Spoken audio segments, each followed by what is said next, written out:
This is Mike Rivkees from the Rumjacks, and you're listening to Rock at Night.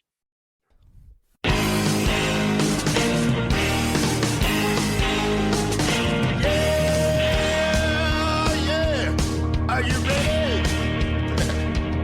Hey, tonight I'm gonna take you on a little trip. We're going down south by the mighty Mississippi. I'm gonna take you to a place where lights never dim. Bring your mother, your brother, and your best friend. I'm gonna show you where they dance out in the street. They'll tell you all about your body heat. I'm not gonna talk about it, just gonna do it. Get on down if you feel up good. Get on down. Now let's get into the whole Rumjacks thing. You joined in March 2020, right in the midst of COVID.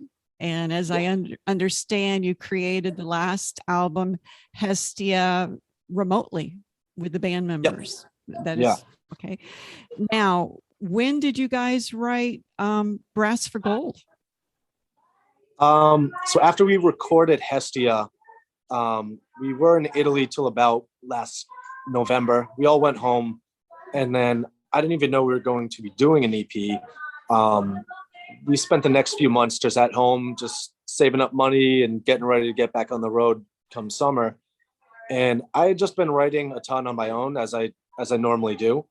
And then they said, "Hey, let's get together. Let's do 4 songs." And we said, "All right." And we got to the studio in Milan this summer, and I said, "You know what? I've got 8 songs." And asked the label, I was like, "Hey, is it all right if we do 8?" And he was like, if you really want. And for me, I just feel like giving people more music to listen to is, why not? You know, if we feel like it's all quality and we're proud of it all, then absolutely, we want to put out as much music as possible. I don't want to limit the amount of songs on a release for any music business related stuff. Mm-hmm. For me, it's just music first. You must have been quite inspired to come up with 8, especially having just written the other album before. Yeah. I like to move quick. What was the catalyst for maybe new music? You know, I don't really know. I have a nice setup. I moved into a new apartment where in the north end of Boston, where I have a nice studio set up. Mm-hmm. And I was just feeling like, yeah, I've got my new place. I've got like my computer and my whole, little studio set up. And I was just stoked to just be writing music and playing with new equipment. And then sure enough, we ended up with 8 songs that we were like, yeah, put them on the record. I just reviewed your Blood Soaked in Chorus. I love your video, and I know you make the videos. Yeah. Where was that filmed? Was that Italy? That was in Milan. Yep. That was with a lot of our Italian friends over there. It looked like one big party. Everybody was dancing and the whole Vespa thing. I just absolutely loved it. It's almost mod when you see the Vespas. Yep, exactly. So we have this crew of like basically these old school mods just hanging out. Everyone, it was just a huge party the whole day. We brought a ton of beer and just told everyone to tell their friends, come through. We're going to skate park, which is funny to say, bring beer to the skate park. We felt like teenagers, but it was awesome. Do they get into your type of music there in Milan? Yeah, we have a really, really solid following over there. Yeah, that style of music does well for whatever reason. Mm-hmm. And yeah, it's awesome. I saw you also did the other video on the ship. You want to tell the story about how that's pretty interesting. Tell people how that got going. Yeah. It was at the end of our tour, and we were in Poland and just found out that all of our German shows were canceled. Yeah, so we just found out our German shows were canceled, and we all had to go back to our respective countries. My visa was about to expire, and we had 1 day to shoot a music video. So we went back to Italy. We told our manager, Gianluca, okay, we want to shoot a video. It needs to be somewhere by the ocean, somewhere industrial, and somewhere that doesn't look like a sunny holiday in Italy.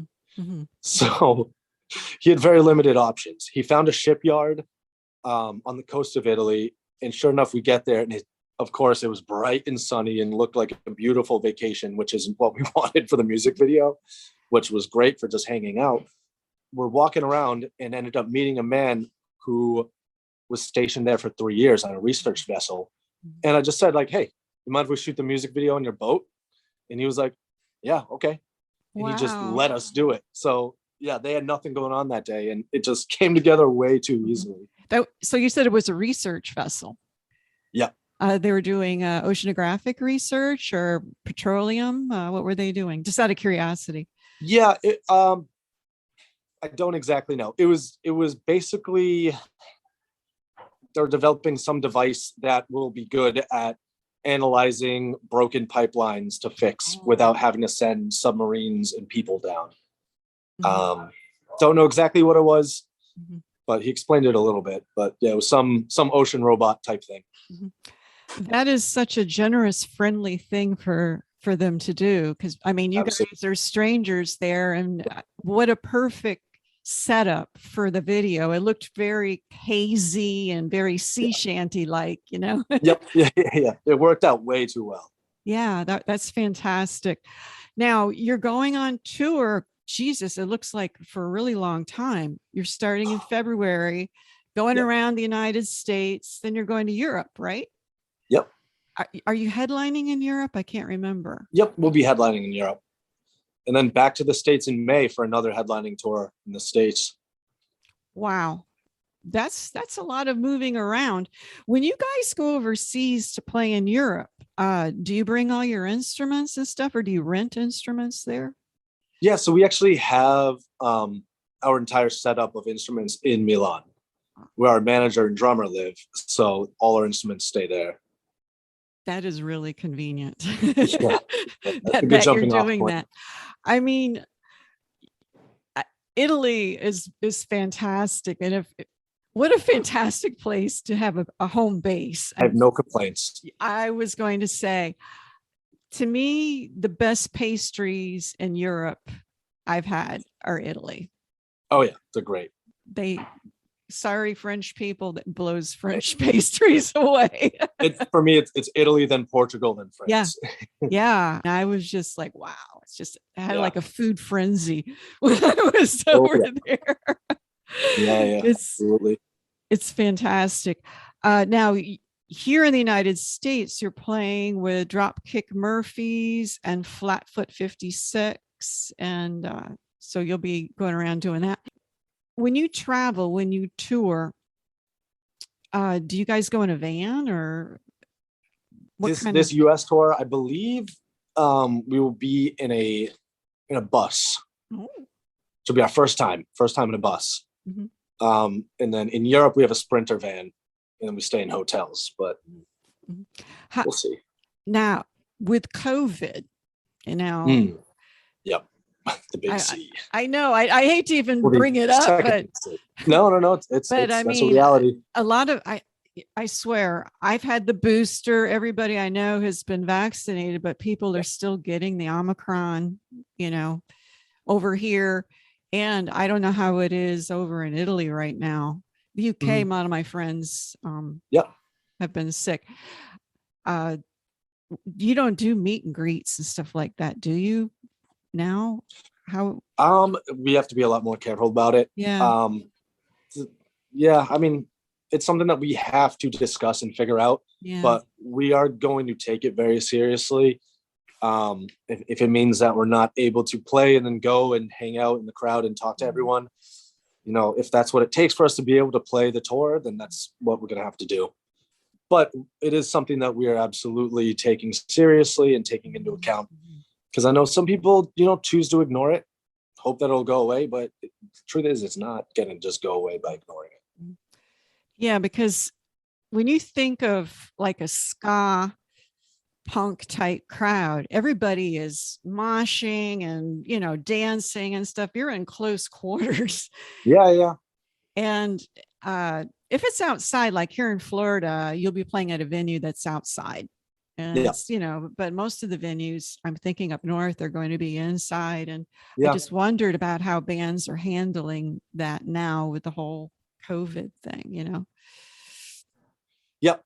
You know, I think part of it is expecting anything to happen. You know, if they say this show can't happen, then we understand. If Yeah. Also understanding if someone gets it, we pretty much know what that means for us. Yeah, I know. 'Cause I've Um, been seeing that lately. Not to be Debbie Downer, but no, that's that's okay. That's the reality. reality. You know, Absolutely. That's the reality of touring this, yeah, touring in the winter during these times. that's the thing. So, is there anything that you would want people to know about the band? Because after all, the Rumjacks have been around for a long time, Yeah. and they were Australia. Now they just seem to be everywhere, living everywhere. Yeah. And the style has, since you've been in, and it's kind of more ska, which I love, I actually really like it. What could people expect at a concert with the Rumjacks now that you're in it?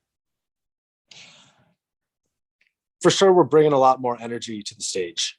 The shows are a lot tighter. They're definitely louder. The new songs are written to be played live. It's overall within the band. I mean, it feels weird for me to say, but everyone's having much more blast playing the new songs live. I mean, just the way that, yeah, I mean, you bring in a new songwriter, singer, it's gonna change a lot of the influence. So obviously we're keeping as true to the last 10 years of the Rumjacks because it's still the guys who started the band. However, it's just the new wind that they needed. Well, I think it got a nice vaccination, when you got it, to be COVID speaking, when you got in, it just gave it that, that boost that it kind of needed. Booster, yeah, like a booster shot. Maybe that's what they needed was, the booster shot to get going and everything. But I mean, every song that I've listened to on the EP, I love. And I wish you guys the best, on the tour. Well, I look forward to seeing you guys in St. Petersburg. I'm really into the whole ska Celtic thing. So we do both. We love ska. Yeah, I love the whole blending of the genres. It's just I think it's fresh. Why stick to one? Yeah, exactly. If you like it all, throw it in there. I mean, why should you just have one flavor? Just blend the flavors. Yeah. So thanks a lot for speaking with me. The Awesome. Celtic Thank you so much. Thank you, and good luck to you. Have a good night. Okay, bye-bye. You're listening to Rock at Night. The introductory song, Get On Down, is from blues artist Billy Bass Alford. Look for his music at ReverbNation.com.